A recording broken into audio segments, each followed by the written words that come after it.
जय श्री हरि, जय श्री विष्णु भगवान। आज हम बात करने वाले हैं उस एकादशी की जिसे पितृपक्ष के सबसे महान एकादशी कहा गया है, इंद्र एकादशी। शास्त्रों में लिखा है, यह व्रत न केवल पापों का नाश करता है बल्कि पितरों को भी तृप्ति और साधक को स्वर्ग लोक की प्राप्ति कराता है। आज हम इस कथा में सुनेंगे इंद्र एकादशी का महत्व, इसकी पौराणिक कथा, पितृपक्ष से इसका गहरा संबंध और धर्म व जीवन के लिए मिलने वाली प्रेरणा। तो आइए श्री हरि विष्णु भगवान का स्मरण करते हुए कथा का आरंभ करते हैं। मुख्य कथा। सतयुग में महिष्मति नामक नगर पर राजा महिष्मान राज्य करते थे। धर्मप्रिय, सत्यवादी और प्रजापालक। एक दिन उसके दरबार में एक दुखी ब्राह्मण आया।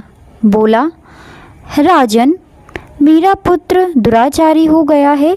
जुआ, मदिरा और व्यभिचार में फंसकर कुल का नाम डुबो दिए जा रहा है। कृपा कर इसका उद्धार करें। राजा ने समझाया, परंतु वह युवक अपनी आदतों से ना टला।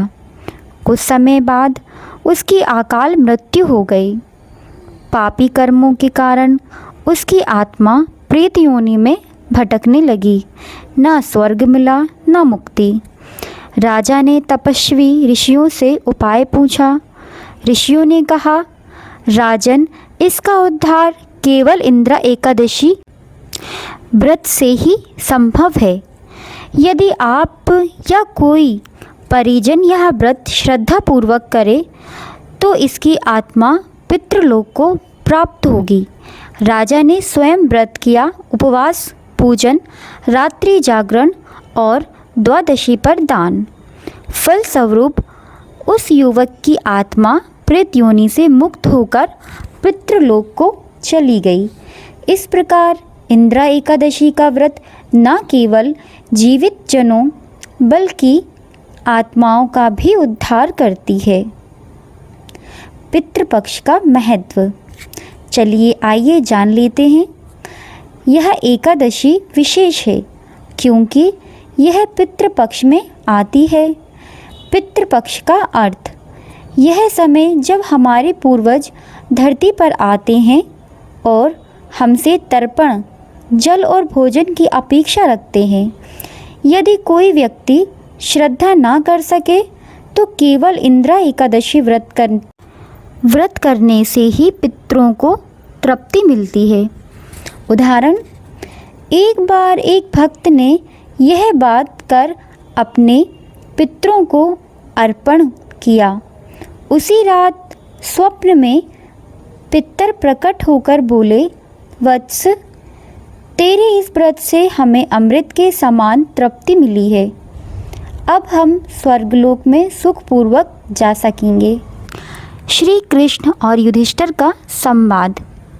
महाभारत काल में युधिष्ठिर ने श्री कृष्ण से पूछा, हे माधव, पितृपक्ष में आने वाली एकादशी का क्या नाम और महत्व है? भगवान श्री कृष्ण बोले, राजन, यह इंद्र एकादशी है। इस दिन व्रत, उपवास, दान और श्रद्धा करने से पितरों को मुक्ति प्राप्त होती है। यह व्रत करने वाला व्यक्ति स्वयं भी पापों से मुक्त होकर विष्णु लोक की प्राप्ति करता है। इस व्रत से आत्मसंयम और श्रद्धा की वृद्धि होती है।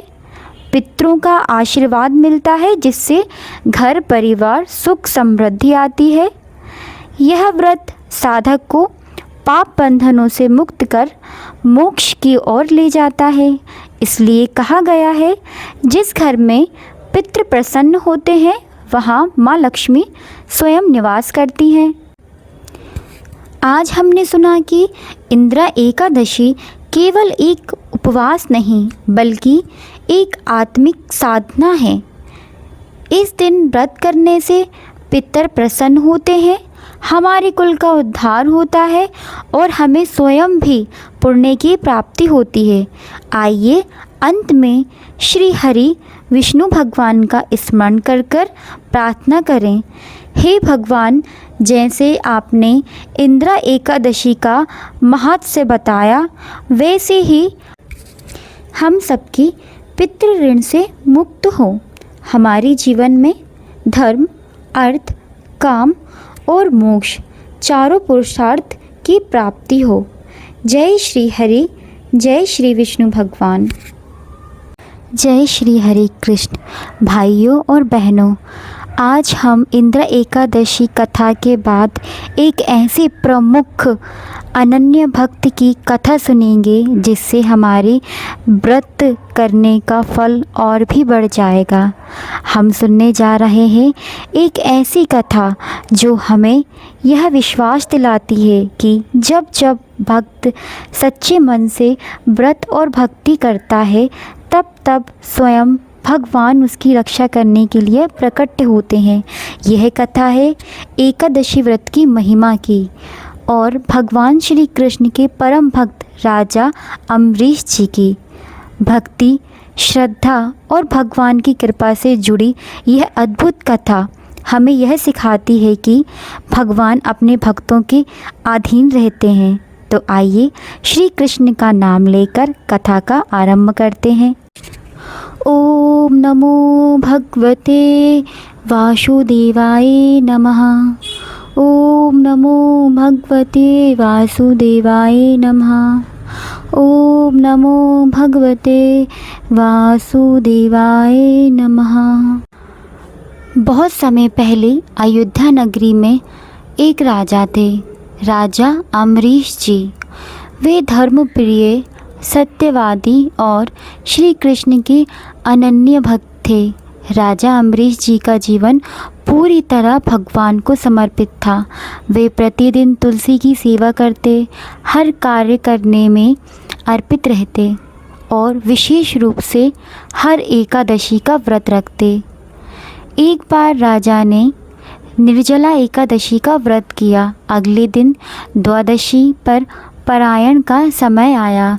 उसी समय महान तपस्वी दुर्वासा ऋषि जी उनके महल में आए। अम्बरीश जी ने सोचा, ऋषिवर को भोजन कराए बिना मैं परायण कैसे करूं? उन्होंने निवेदन किया, ऋषिवर आप स्नान कराइए, तब मैं आपके साथ ही परायण करूंगा। दुर्वासा ऋषि स्नान करने चले गए, परंतु देर हो गई। परायण का समय निकल रहा था। राजा धर्म संकट में पड़े थे। यदि परायण ना करा तो व्रत भंग होगा और यदि कर लेते हैं तो अतिथि का अपमान होगा। अतः उन्होंने तुलसी जल का आचमन कर लिया, क्योंकि जल ग्रहण करने से व्रत का परायण हो जाता है, पर भोजन नहीं माना जाता है। जब दुर्वासा ऋषि लौटे और यह देखा तो वे क्रोधित हो उठे। बोले, राजा तुमने मेरा अपमान किया है, देखो मेरी तपस्या की शक्ति। उन्होंने क्रोध में एक भयानक राक्षस उत्पन्न कर दिया जो राजा को मारने के लिए दौड़ा, परंतु भक्त अम्बरीश जी शांत भाव से खड़े रहे और श्री कृष्ण का स्मरण करते रहे। तभी भगवान का सुदर्शन चक्र प्रकट हुआ। उसने उस राक्षस का नाश कर दिया और दुर्वासा ऋषि की ओर भी बढ़ा। ऋषि भयभीत होकर भागे। देवलोक, पाताल, ब्रह्मलोक, यहाँ तक कि कैलाश पर्वत तक गए, परंतु कहीं शरण न मिली। अतः वे स्वयं भगवान विष्णु के पास पहुँचे और बोले, प्रभु अपने चक्र को रोकिए, मैं त्रस्त हूँ। भगवान विष्णु बोले, ऋषिवर मैं अपने भक्तों के अधीन हूँ, मेरा चक्र केवल अम्बरीश जी की आज्ञा से ही रुकेगा। दुर्वासा ऋषि लज्जित होकर राजा अम्बरीश जी के पास लौटे और क्षमा मांगी। राजा अम्बरीश जी ने विनम्रता से क्षमा की प्रार्थना की और सुदर्शन चक्र शांत हो गया। इस प्रकार भगवान ने अपने भक्त अम्बरीश जी की रक्षा करी। भक्तों, इस कथा से हमें 3 बातें सीखने को मिलती हैं। एकादशी व्रत अत्यंत पावन है। यह भक्त पापों से मुक्त कर भगवान के समीप ले जाता है। भगवान अपने सच्चे भक्तों की रक्षा स्वयं करते हैं। भक्ति में विनम्रता, धैर्य और श्रद्धा सबसे बड़ा बल है। प्रिय भक्तों, आज हमने सुना राजा अम्बरीश जी और एकादशी व्रत की यह पावन कथा। इससे हमें भक्ति की शक्ति और भगवान की कृपा का अनुभव हुआ। आइए सब मिलकर भगवान श्री कृष्ण से प्रार्थना करें। ओम नमो भगवते वासुदेवाय। हे प्रभु, जैसे आपने भक्त अम्बरीश जी की रक्षा की, वैसे ही हमारी रक्षा करें। हमारे जीवन में भक्ति, शांति और समृद्धि बनी रहे और हम अपने सच्चे मन से एकादशी व्रत का पालन कर सकें। जय श्री कृष्ण, जय श्री हरि कृष्ण। कृष्ण, जैसे आप अपने अनन्य भक्त राजा अम्बरीश जी की रक्षा की, वैसे ही हम सबकी रक्षा कीजिए। हमारा जीवन भक्ति और प्रेम से भर दीजिए प्रभु। हमारी आँखों में हर पल आपका ही स्वरूप बसा रहे। हमारे हृदय में सदा आपकी बांसुरों की मधुर ध्वनि गूंजती रहे। हे गोपाल, हे माधव, आप ही हमारे स्वामी हैं, आप ही हमारे सहारे हैं। हम कुछ नहीं चाहते प्रभु, सिर्फ इतना चाहते हैं कि हर जन्म में, हर सांस में आपकी भक्ति हमें मिलती रहे। जय श्री कृष्ण, जय श्री कृष्ण।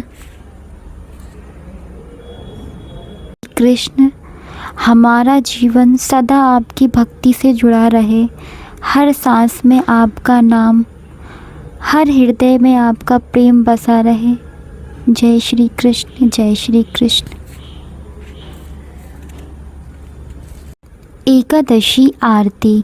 आरती श्री हरि एकादशी, माता के भक्तों के कष्ट हरे, भव सागर से तारते। दीपक जले सुगंधित, तुलसी दल अर्पित। भोग लगे माखन मिश्री, मोहन मन हर्षाति। आरती श्री हरि एकादशी, माता की आरती श्री हरि एकादशी। एकादशी व्रत पावन, पाप हरन सुखकारी। अम्बरीश जैसे भक्तन के रक्षार प्रभु धारी। शदते वेषण जन को, विष्णु चारण निराले। भक्ति भाव से जो गावे, भव बंधन सब टाले। आरती श्री एकादशी माता की, आरती श्री हरि एकादशी माता की। भक्तों के कष्ट हरे, भव सागर से तारे। आरती श्री हरि एकादशी। जय श्री हरि विष्णु।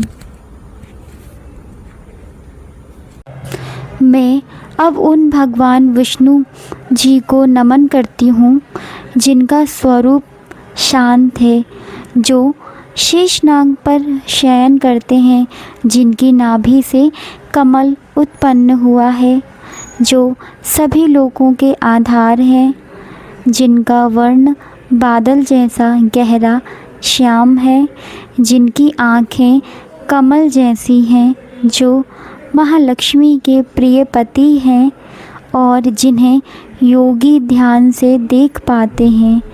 वे ही संसार के सभी भय हराने वाले और सभी लोगों के स्वामी हैं, होते हैं। तो चलिए करते हैं। हरे कृष्ण कृष्ण कृष्ण हरे हरे, हरे राम राम राम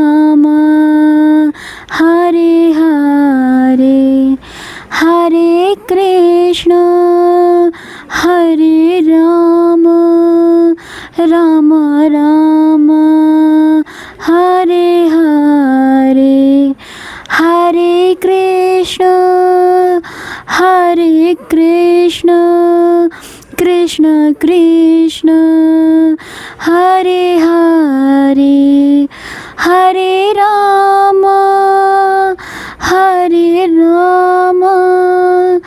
राम राम हरे हरे।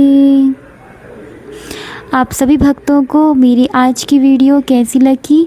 अगर आपको आज की वीडियो अच्छी लगी हो तो वीडियो को लाइक करें, सब्सक्राइब करें एंड शेयर करें और कमेंट में ज़रूर बताएं कि आप किस भक्त के चरित्र और भक्ति को सुनना चाहते हैं। मिलते हैं नेक्स्ट वीडियो में, तब तक के लिए श्री राधे श्री राधे।